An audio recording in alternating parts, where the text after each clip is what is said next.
welcome all of you to our very first, very complex, interactive TESOL virtual conference, which I hope will be a very rich experience for all of you here. I am Marsha Chan. I'm a native speaker of English. I retired from teaching ESL at Mission College in Santa Clara, and then I threw myself into greater roles in TESOL, which is a great organization. I serve TESOL in several capacities: the interest group chair, co-founder, and coordinator of the teaching of pronunciation, or TOP interest group. I'm the web manager, professional development coordinator, and event registrar. But right now, I'm really pleased to be joined in this session by Tamara Jones, joining me from Maryland, 3 hours ahead of us in California. And she is the English Language Center Associate Director and past chair of the TESOL Speech, Pronunciation, and Listening interest sections. I began teaching in a distance learning mode way back in the 1980s. I know some of you weren't even born then, but yeah, there was life. I first started with one-way video, two-way audio, that is ITFS with POTS. You know what POTS means? That might be something new to you. Well, that was a one-way video and plain old telephone service. And then online modem-based learning was the wave. And then later on, we got web-based learning with, I did a bunch of stuff with multiply servers. I had email. I did quizzes on a quiz session. I had my own website. And finally, we got some course management systems, which was really helpful. We had Blackboard, we had Angel Learning, and now there's Canvas. And then boom, we got into video conferencing with in California with the community colleges. We have ccconfer.org, which uses Zoom, and everybody knows about Zoom now. There are audio and video platforms. I was doing audio podcasts in the way back. Some of you know that I do YouTube. Yeah, I've got Pronunciation Doctor on YouTube channel. And when we were in our infancy in distance learning at Mission College, West Valley Mission Community College District, we put together a distance learning instructor certification course. So I was involved in that as well. And then we got hit with this new world of COVID, which requires us to work from home. So now we have a lot of new challenges, don't we, teachers of pronunciation? So unlike many courses where reading and writing are the primary methods of communication, focusing on oral skills requires auditory and spoken interaction. So in addition to methods used in grammar and editing class, which is one of the distance learning classes that I had started teaching earlier, of course, focusing on pronunciation, accent modification, needs to incorporate speaking and listening. So today, Tamara and I are going to talk about materials and methods and motivational teaching and learning strategies. So one of the things that's really important when you're going to teach online is you got to plan, you have to organize, you have to prepare, and you have to do all those things in this kind of a pattern where, what are you going to do? You're going to plan first, organize next, and prepare. Are you going to do it the other way around? It's not a linear process by any means. So you're doing a lot of planning, organizing, and preparing, and in the meantime, assessing your learners. And your learners, not only their English ability generally, but also their auditory discrimination skills, their ability to produce English intelligibly or not, and also their technical stuff, right?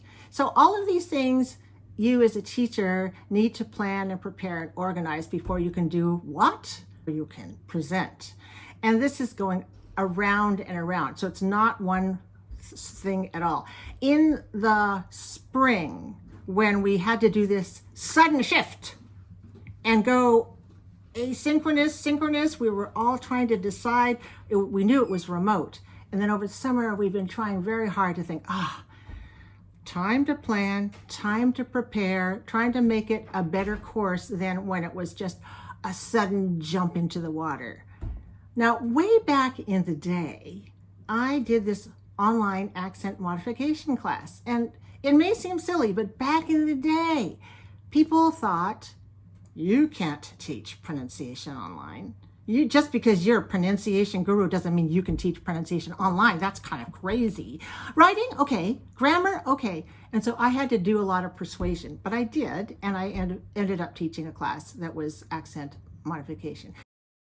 In organizing, how are you going to organize your course?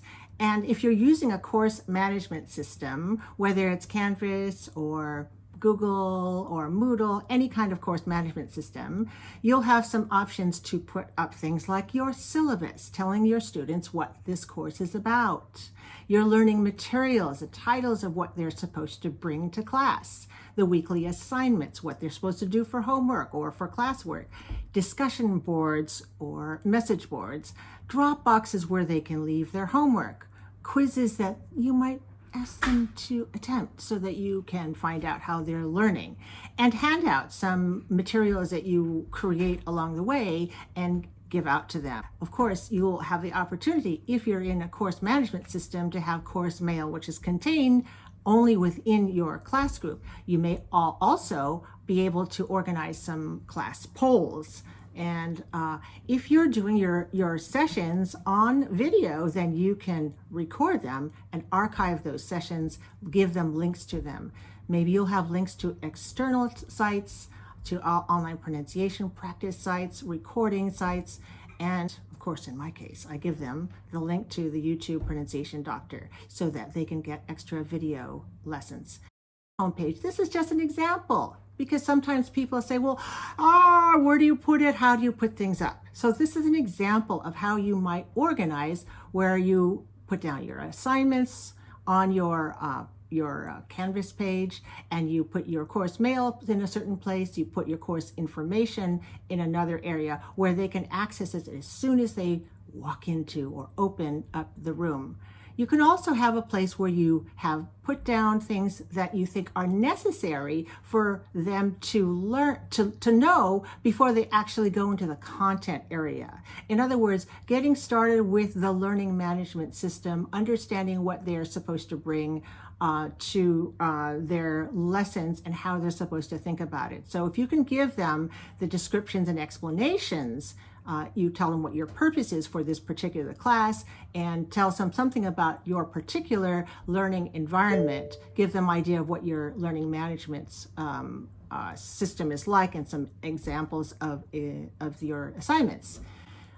In the lessons area, it's a good idea to create different folders so you can have different information and task types. For example, assignments here, archives for video lessons in another one, discussion forums in another folder, drop boxes, quizzes, and so forth. Some people like to organize by the week. So that's one way. So you can organize by the week as shown in this example. Other people like to organize by the day. Some people like to do it by unit or by theme. So you can choose one of those ways, and probably it's a good idea to stick with one way per course. And that way you can have consistency and students will know what to expect.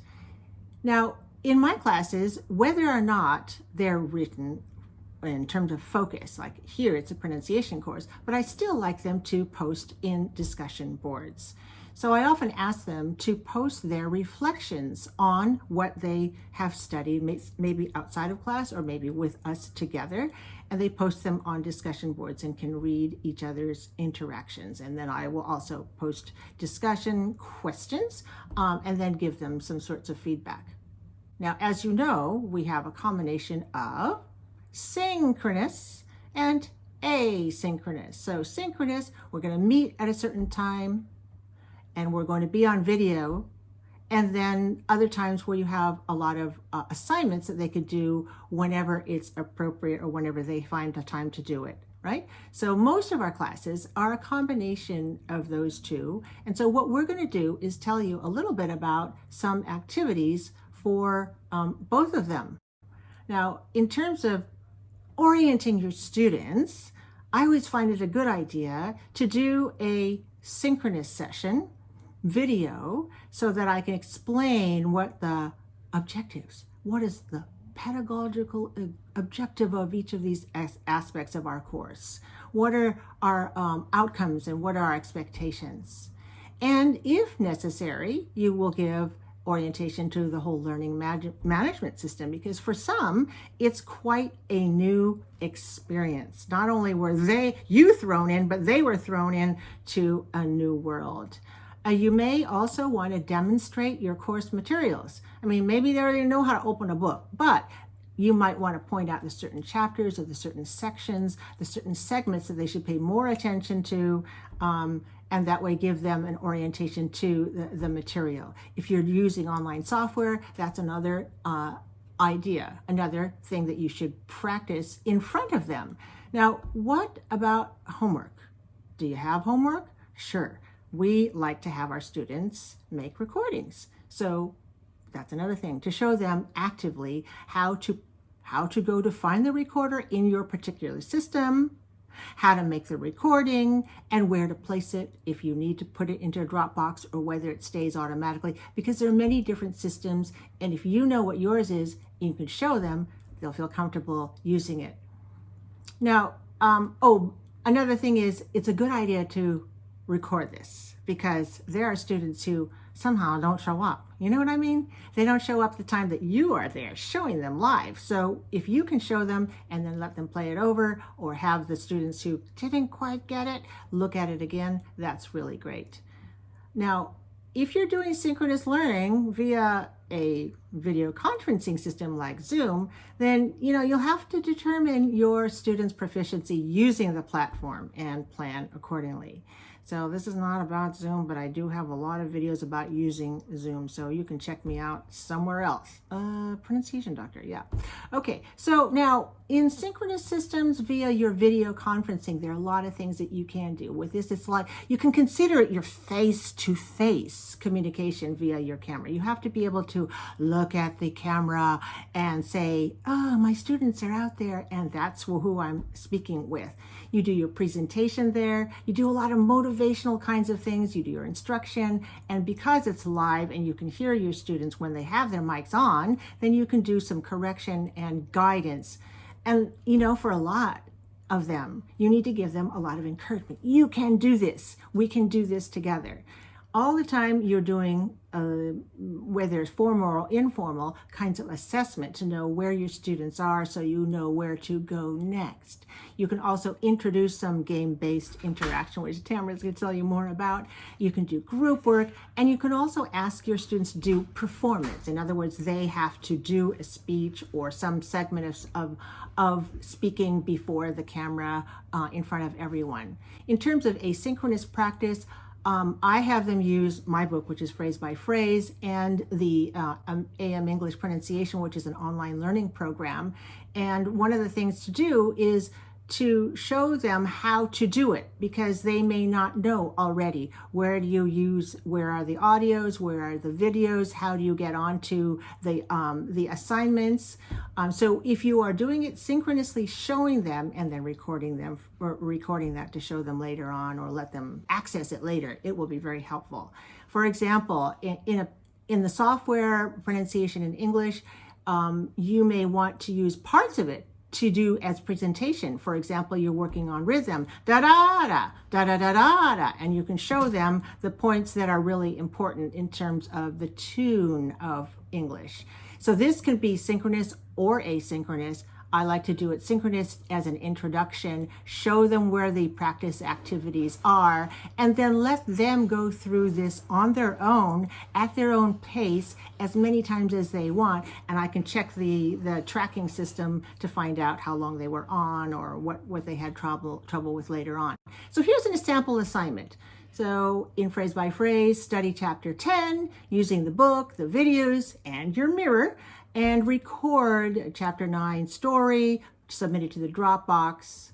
Then I ask them to listen. So one of the things that I think is important is that any kind of assignment is not for teacher only, because when they learn to speak, it's for learning to speak to everyone. So where I have them put it in is in a place where everyone in the class can hear it. So it's, like it's a safe place for them to listen to one another. And then I have them do some pronunciation online, and then they have to do in the discussion forum to make a couple of posts. Something important you learned about this and something important you learned about that. And then I remind them that we're planning to meet again in person somewhere else. Now let's have Tamara tell us about some tools for pronunciation remotely. Okay, well, thank you very much, Marsha. That was really interesting. So as Marsha said, I'm currently working in Maryland, and I, in addition to being the Associate Director of the English Language Center, I also teach a pronunciation class, Pronunciation Improvement 5 at Howard Community College, and this class is for advanced students. It used to be face-to-face. In the spring, we started face-to-face, and of course now my college is completely online, so I'm doing my class online. We meet 2 times a week for about an hour and a half. So Tuesday and Thursday mornings, I spend an hour and a half with my students. And then we also they do about an hour and a half of asynchronous work on Canvas. So just for some reference, our college LMS is Canvas, and we use Zoom in our synchronous meetings. So I thought today, for my part of the presentation, I was going to talk about some of the essential aspects of a pronunciation lesson and suggest some ways of doing these things asynchronously and synchronously. A couple of disclaimers here. First of all, I have stolen several ideas from other excellent instructors within my program. And I am always trying to suggest alternatives to Zoom and Canvas for all the activities that I'm going to describe. But these are the tools that I'm most familiar with and most comfortable with. So hopefully if you use a different platform or different tools, you can think of ways to adapt some of these ideas for your own context. All right, so the first activity we'll talk about is listening, and this is asynchronous. Listening is so important for our students because they often have trouble hearing the English sounds correctly because they're hearing them through their own L1 sound system. And so we know that differentiating between target sounds is a really important part of accurately pronouncing them. So basically what I do is I find and scan a good list of minimal pairs. Google's a great location for this, a great source for this. Also, I really like pronunciation contrasts in English. That's Nielsen and Pace Nielsen. We have works cited slides at the end as well where you can find this information. This list in the slide comes from Melody Knowles' book, American Accent Skills. And basically I scanned just a little list of her minimal pairs. And then I also turned on my video camera on this very computer, and you might recognize the backdrop. And I recorded myself. I said one of the words, one of the minimal pairs, and then I just had a little Post-it note, and I held up the Post-it note with the IPA symbol that represented the word that I was saying. The homework, then I put it in a Google Doc, or I put it in Canvas, and I just had the students do it for homework where they listened, and then they checked themselves. They might have held up 1 finger or 2 fingers on their own in their house, just to kind of keep them honest.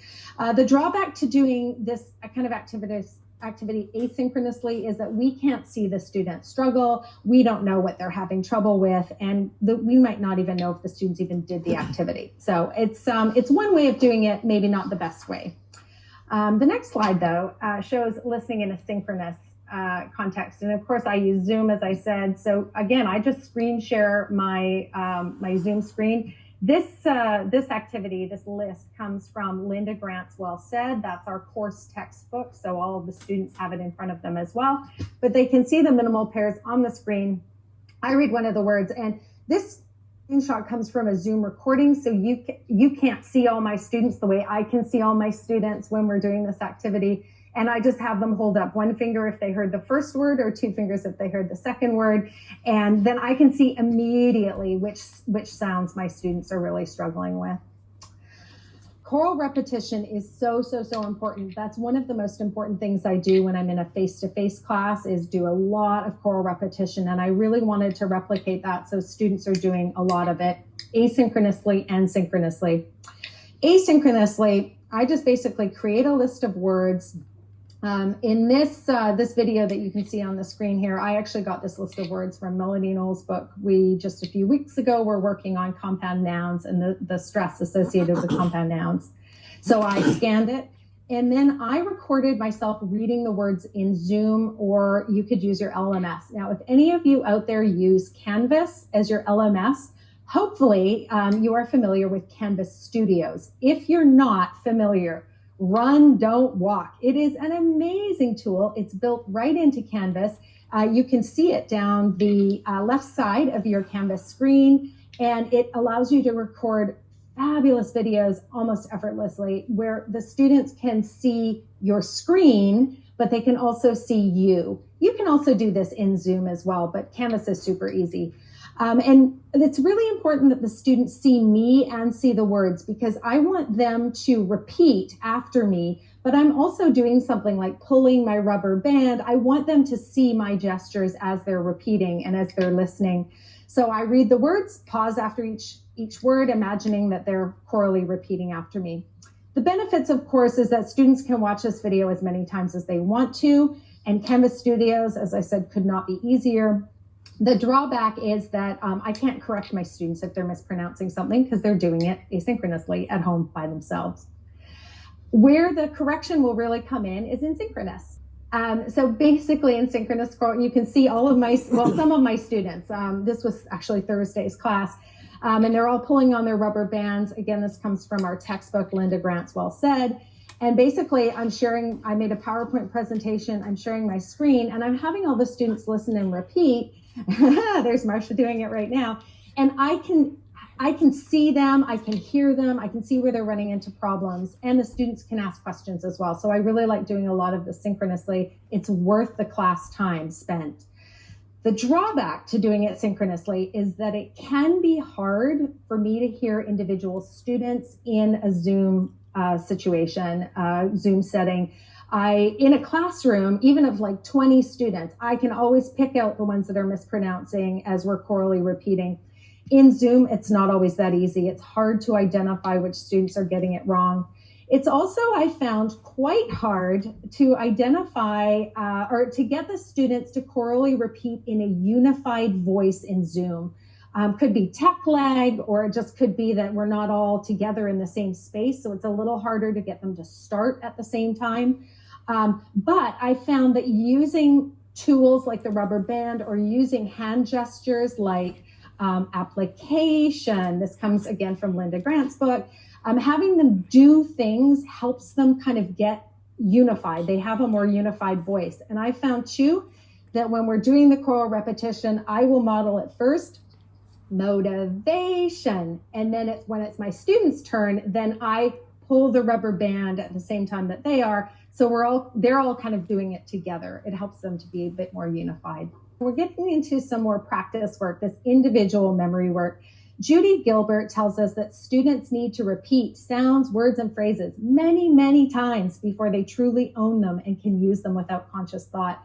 And part of this is just working at home or individually on words, but also working with a pair and also in a group, which we'll talk about in a minute. So I use Quizlet in my classes sometimes. In this activity, I think people often think of Quizlet as being a vocabulary building tool where students have one card with the word and another card with the definition. I use it a little differently. I actually have words that are matching because they have the same stress pattern. So here I think you can see words like electric and creative, electric, creative. Those words match because they have the same da-da-da stress pattern.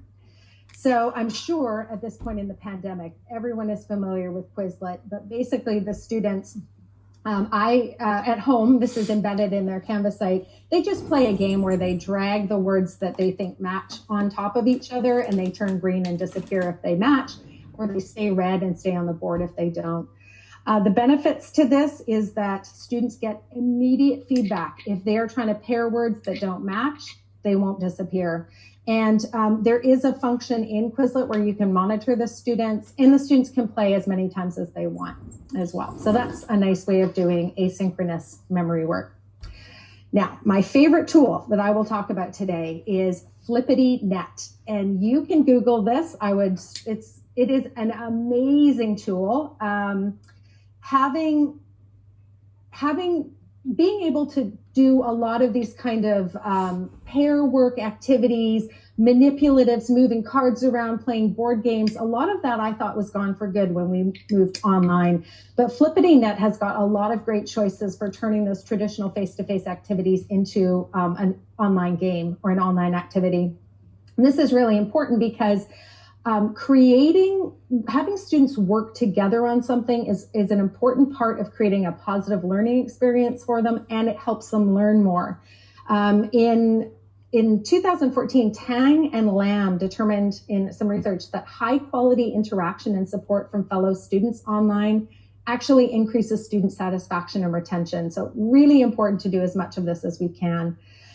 In this activity, you can see on the screenshot that I have put the color vowel chart, one of my favorite pronunciation tools, as a backdrop.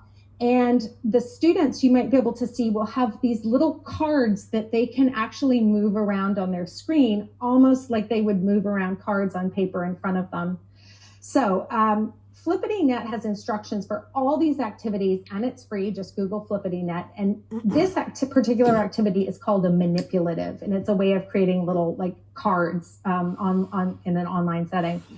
I create the activity, I share the link with my students in the Zoom chat, and then I put them in breakout rooms. And in breakout rooms, one student needs to be able to share their screen with the others that are in the breakout room. And that student who is sharing their screen is also kind of driving the bus. They're the one moving the cards around on the screen. But of course, they're all working together, and they're helping each other decide, in this case, what the stressed vowel sound, what color the stressed vowel sound is, how the stressed vowel sound in each of those words is pronounced. It's a fabulous activity. Students can play again and again. And this is absolutely as close to real partner work as I've ever done online. Here's another example of something I created in Flippity. We actually just played this on Thursday. And in this case, I created a board game, and the student who was sharing his or her screen in the breakout room was the one rolling the dice and moving the game pieces. When students landed on a square, they click on the little I, and a big square pops up with a word. We were practicing the contrast, so they just had to read the word that had the or sound on it. The disadvantage to this kind of practice work is in the classroom, if you hear a student, going wrong across the room, you can, come on over and correct that student. In Zoom, you don't have the luxury of hearing what's happening in breakout rooms. So that is kind of a downside, but the students really enjoy working with each other on this. So whole class memory work.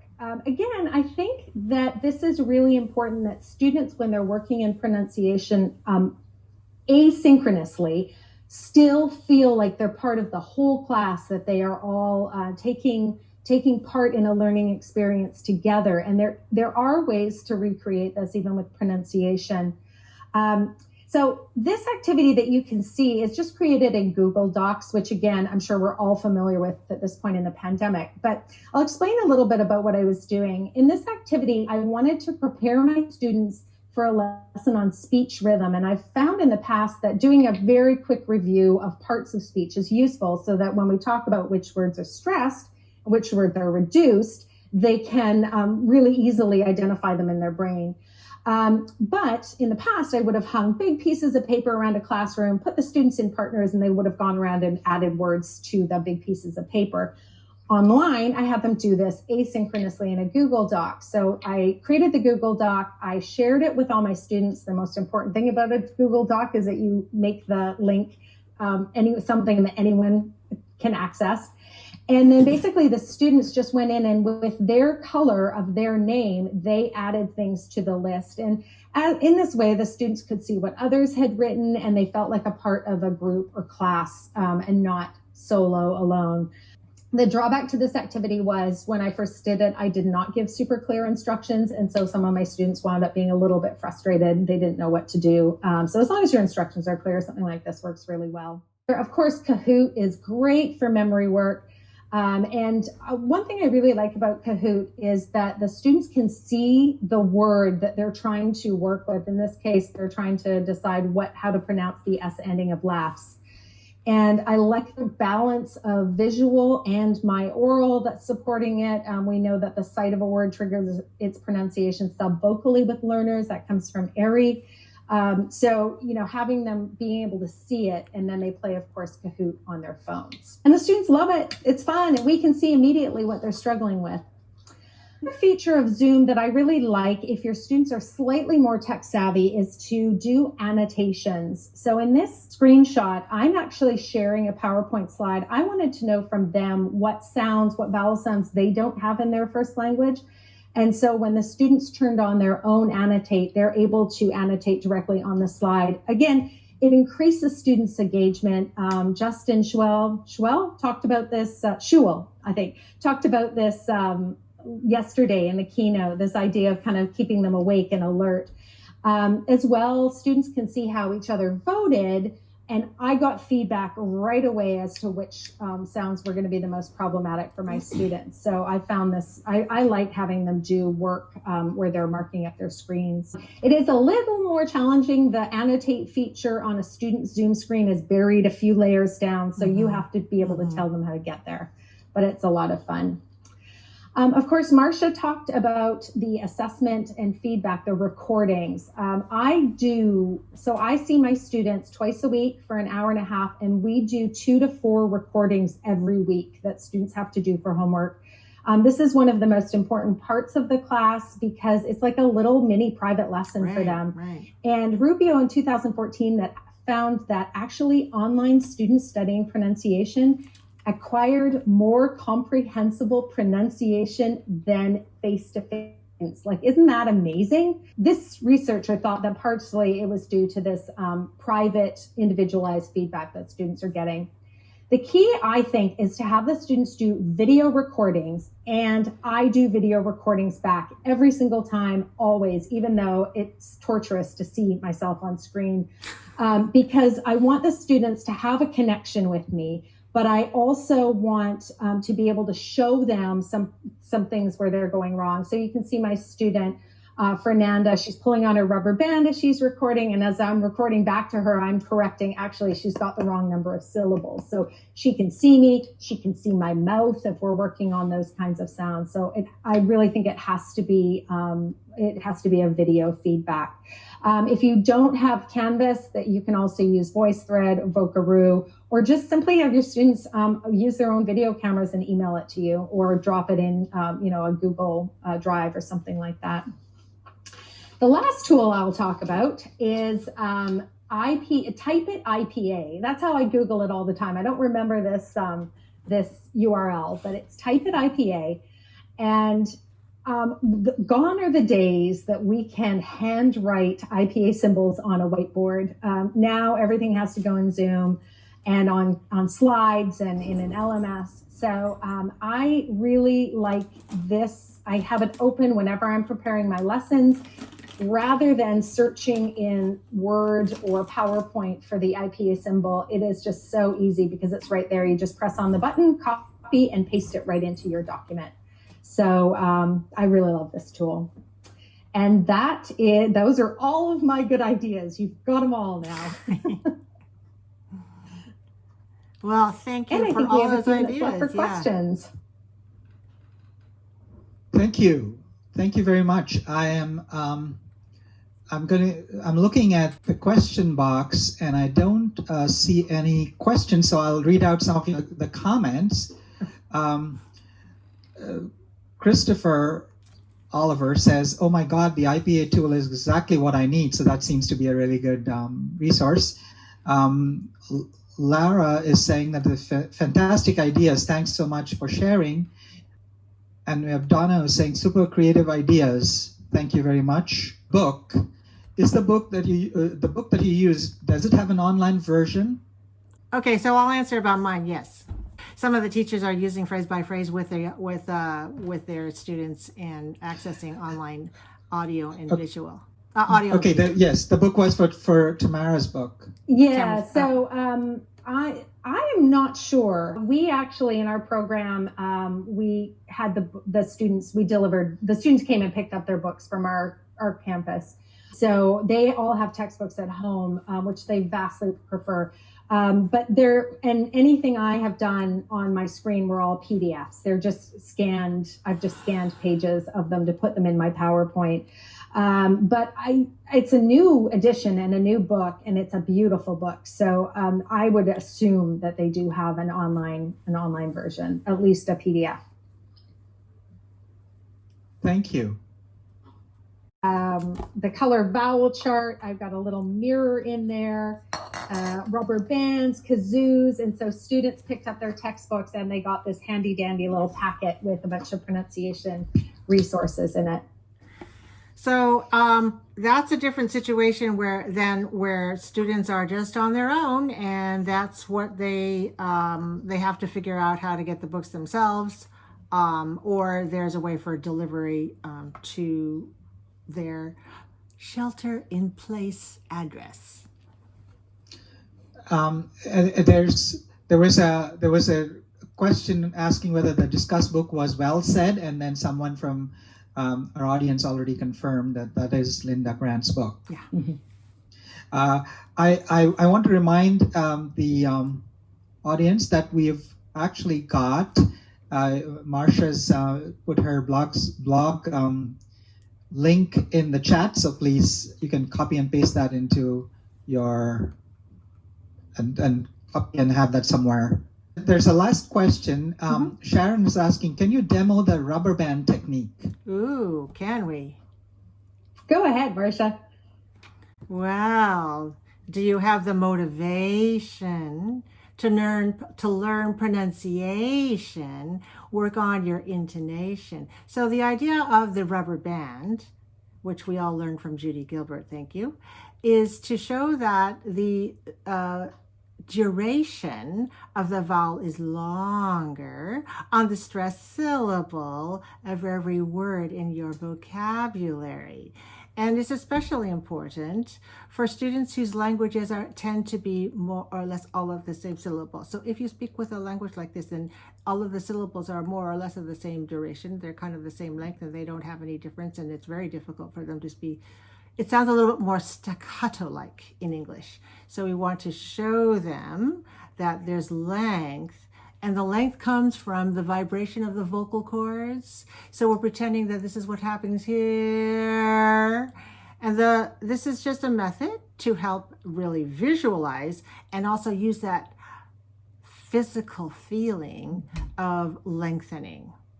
It's a really good tool. And, it's a great pronunciation tool for online too, because everyone that has ever bought broccoli or celery has rubber bands in their house, and it's the big thick kind. So they're really good for that feeling of pulling it down long. So I just tell my students if they've lost their rubber band from their packet to go and get their rubber band. Yeah. Yes. And if you go to Pronunciation Doctor, you will be able to see a number of videos that help you learn this technique and use it with your students. Great. And I think there was a comment saying that the great pronunciation bracket is fun and useful. Yeah, except for my students all ate the candy before the class even started, the lollipops to practice the vowel, like the tongue position in the vowels. I had flat lollipops and also the big round Tootsie Pops for the TH sound. But half the students ate the candy before the class even started. What are you going to do? Now you know what to do next semester. Put a sticker on there, right? That's right. Do not open until I say so. Well, with that, we are actually at the end of our time. Thank you all very much for coming. So thank you very much to the speakers, and thank you very much to those attended. Thank you, Marsha. Thank you, Tamara. And thank you.